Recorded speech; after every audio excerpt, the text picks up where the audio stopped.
Hey, young scholars.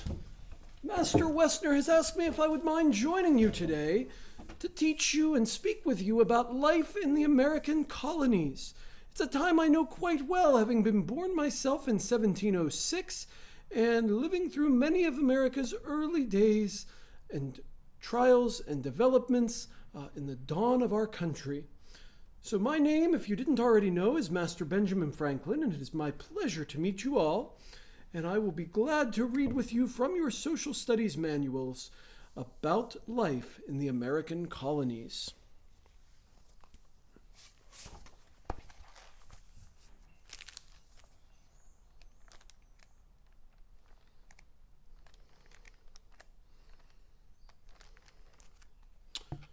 Chapter 4, Life in the New Colony.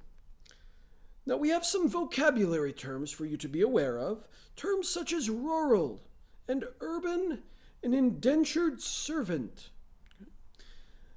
We are covering a time period from 1728, when I was quite young, only 22 years old, up until the time of 1780, when I was quite old.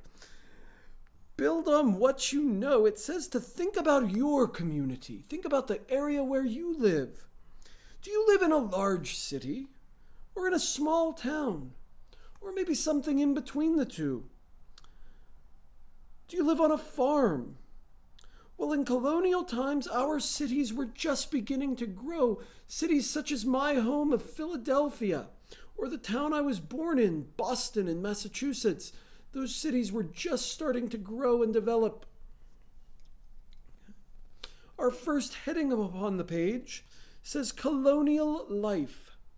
And the main idea states that in colonial times, people did many different kinds of work. I myself had many jobs.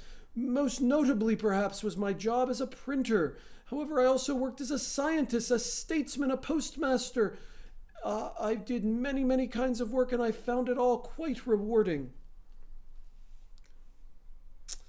Pennsylvania cities grew quickly during colonial times as Europeans continued to immigrate to the American colonies. Most people lived in rural areas rather than in urban areas. Now you have to understand what that means. A rural area is an area in the country far from the towns, far from the bustle of the city. Personally, I prefer my life in an urban area, in the city of Philadelphia, where there's so much going on and always something happening.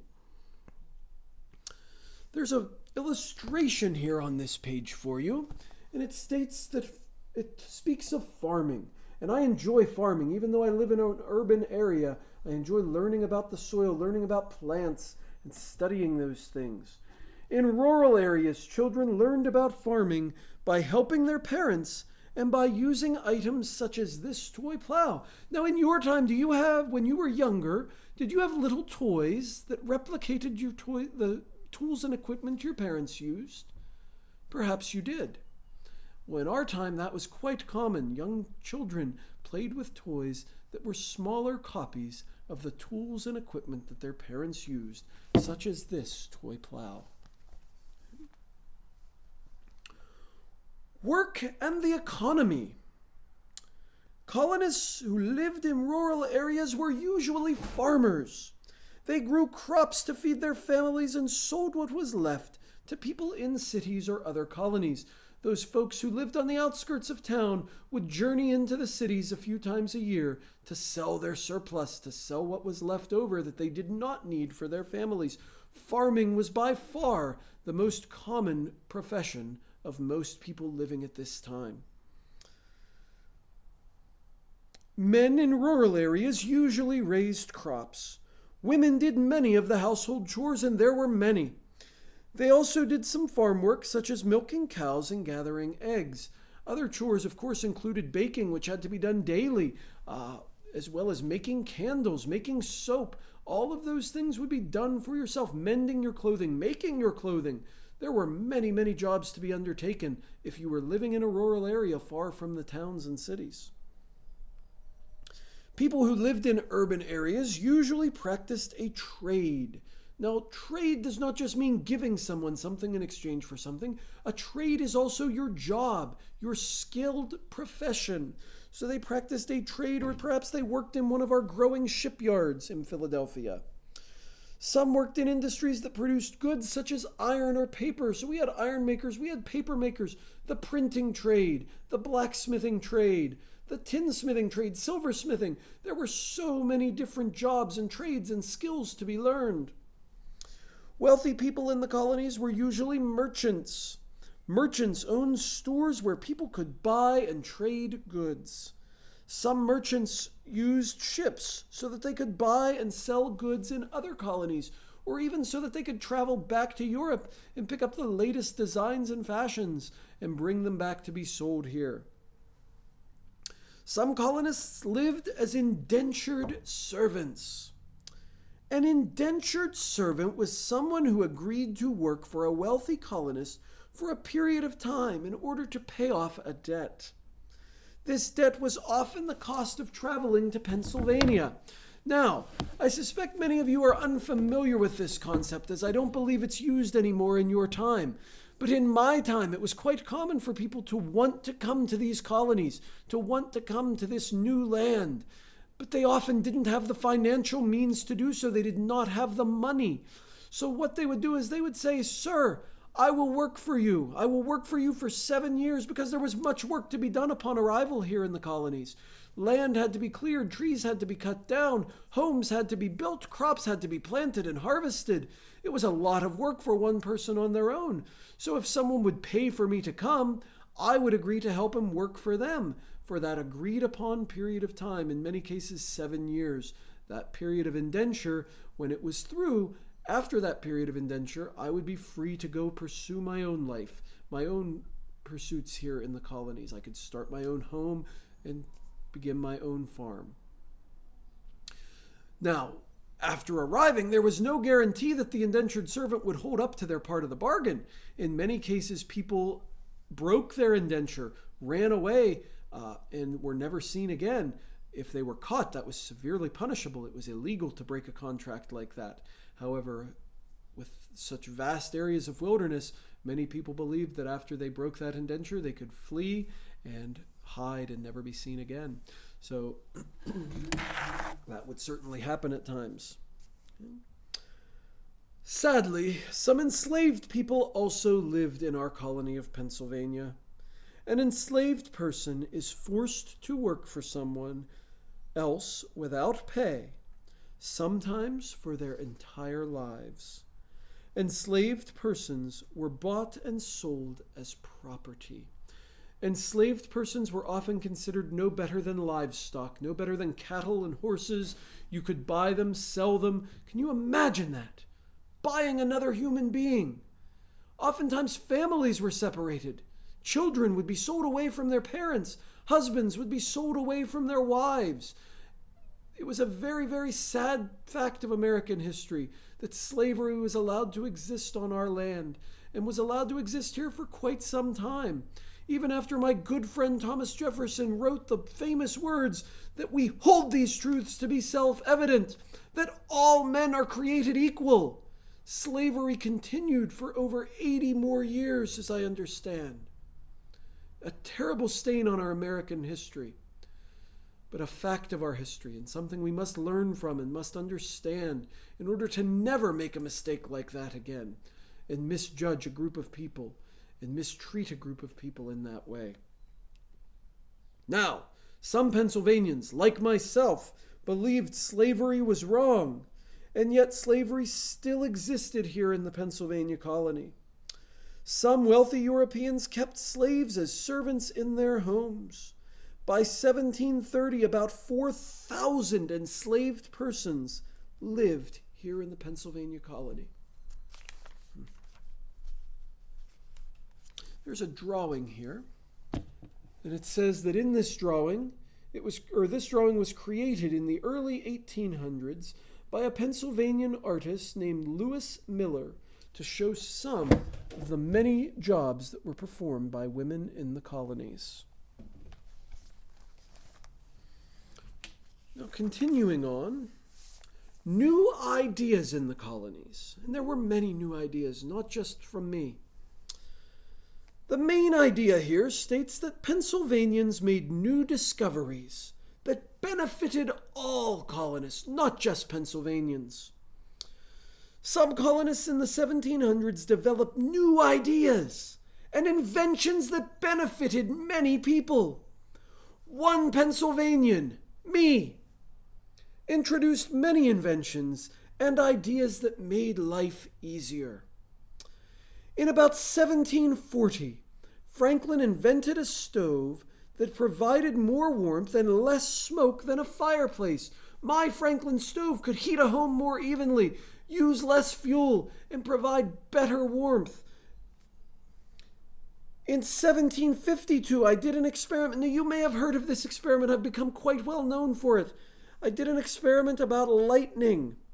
As a result, now many people know that I went outside with my kite in a storm, and I flew that kite, and some people mistakenly say I invented electricity. Well, that's hogwash. No one can invent electricity. It's a natural phenomena. It occurs naturally in the sky during our storms. So I didn't invent it, but I did prove that lightning in the sky is electricity, the same as the shock you get when you perhaps touch a doorknob or touch another person. By flying my kite in that storm, I had a key attached to a silken cord. When I reeled my kite in and I touched the key, I received a shock. And from there, I knew that lightning was electricity. And if we could somehow protect homes from electricity, we could prevent fires that occur from lightning strikes. So as a result, I invented a lightning rod to protect buildings from lightning strikes. I also invented bifocal glasses. I required spectacles to see both far away, but also to see nearby. I'm both nearsighted and farsighted. So I invented these glasses that allow me to look out of the top of the lens when I am looking off to the distance, but allow me to look through the bottom of that lens if I'm looking at something close up, because I was always misplacing one pair of spectacles. If I were looking at something far away and I took them off to look at something close up, I would lose my spectacles, and that was awful. So having one pair of spectacles so that I don't need to change them depending on what I'm looking at just made sense to me. And I understand that people in your time still wear those bifocal glasses. Pennsylvania colonist John Bartram. Wait a minute. 2 paragraphs is all this book gives me? We'll have to remedy that. I will have to share more about my life with you. I know of some other sources that I can use to teach you about all of the things I accomplished. Pennsylvania colonist John Bartram was a scientist. He focused on botany, which is the study of plants. Bartram planted a garden along the Schuylkill River. There he studied the plants that grew in North America. Colonists learned about North American plants through Bartram's work. He is known as the father of American botany. Now, there were many plants that grew here that did not grow home in Europe. So as colonists came here from Europe, they needed to learn about the tools we had available here in the colonies, about what kinds of resources we had. Plants could be used as medicine. Plants could be used in cooking. So we needed to make sure we understood those plants and how to make them grow the best we could and to use them in appropriate ways. Sibylla Masters lived in Philadelphia in the early 1700s. Now, Ms. Masters invented a machine that could grind corn into cornmeal more easily. Prior to that, a mortar and pestle would have to be used. It would have to be ground by hand in a very slow process. However, after Ms. Masters invented the machine that would grind it more easily with a hand crank, she is remembered as the first known woman inventor in North America. Cornmeal is very important. That's one of the most common grains grown here in Pennsylvania.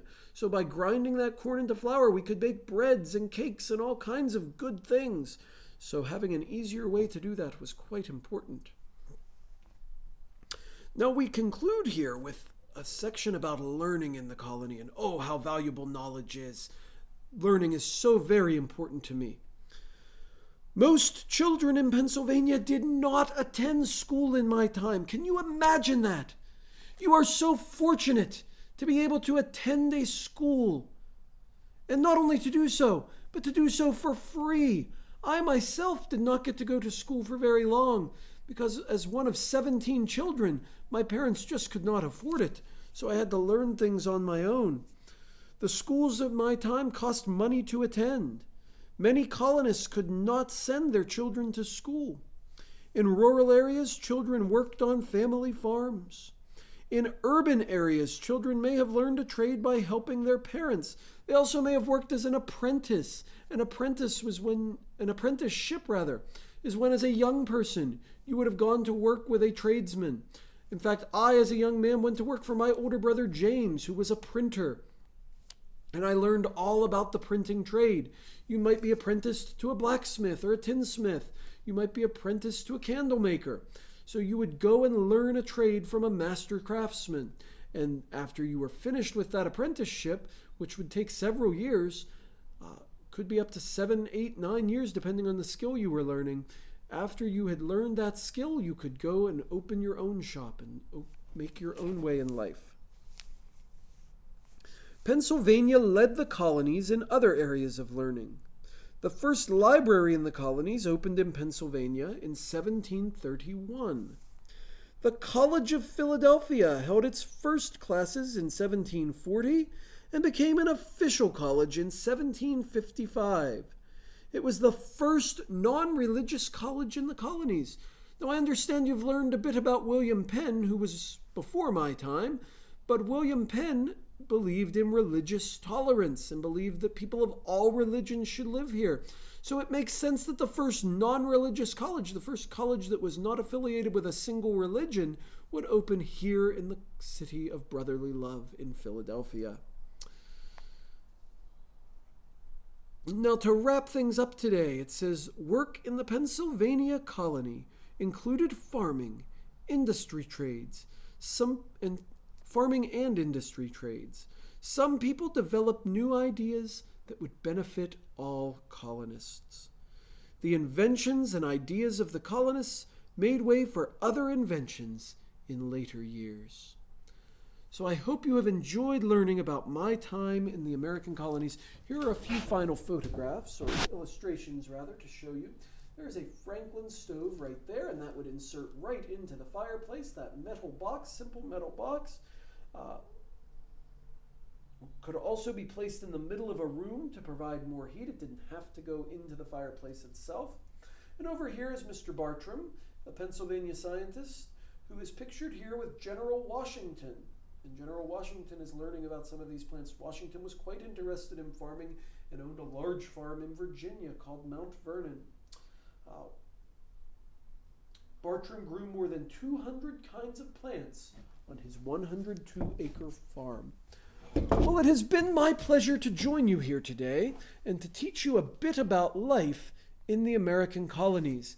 I will be back because I said I want to teach you more about my own life, and so I will do that soon.